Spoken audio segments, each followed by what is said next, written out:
মিমি চক্রবর্তী এবং আবিরের একটা নিউ মুভি এসেছে যার নাম আলাপ। তো এই মুভিটা কেমন আজকে থাকবে এই ভিডিওর মধ্যে।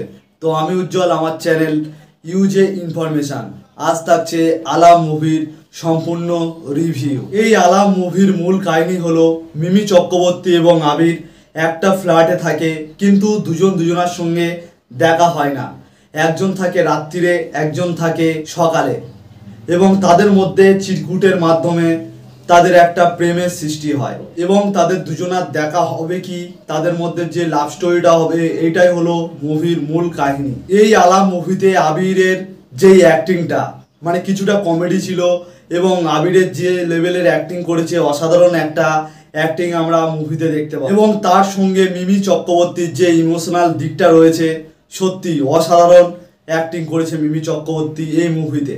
এই মুভির মধ্যে 90s যেরকম লাভ স্টোরি থাকতো সেরকম লাভ স্টোরি আমরা দেখতে পাবো, এবং তার সঙ্গে এই মডার্ন যুগের কিছু ছোঁয়াও রয়েছে। মানে আজকালকার দিনে যেরকম হাজব্যান্ড ওয়াইফ প্রচণ্ড কাজের চাপে দুজনার সঙ্গে ঠিকঠাক কথা হয় না, মানে সেরকম কিছুটা সিন। বাট এখানে হাজব্যান্ড ওয়াইফ না, তারা দুজন প্রেমিক প্রেমিকা, বাট তাদের দুজনার আজ পর্যন্ত দেখাই হয়নি।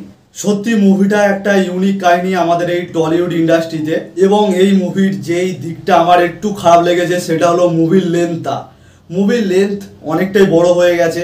মানে সেকেন্ড হাফটা যেন মনে হচ্ছিল একই কাহিনীকে রিপিট করা হচ্ছে। বাদ বাকি মুভির সব কিছুই ঠিক আছে, অ্যাক্টিং বলুন এবং ইমোশনাল দিক বলুন, সব কিছুই ভালো লেগেছে। এবং এই মুভিটাও যথেষ্ট ভালো একটা মুভি, এবং এই মুভিতে রেটিং হিসাবে আমি 10-এর মধ্যে 6 দিলাম। আর যারা এখনও এই মুভিটা দেখেননি তারা অবশ্যই হলে গিয়ে মুভিটাকে দেখুন, অবশ্যই ভালো লাগবে, একটা ইউনিক কাহিনী। তো আজকের ভিডিও এখানেই শেষ করলাম। ভিডিওটা ভালো লাগলে অবশ্যই একটা লাইক করে দেবেন, আর এরকম মুভি সম্পর্কে জানতে হলে আমার চ্যানেলটাকে সাবস্ক্রাইব করে রাখবেন।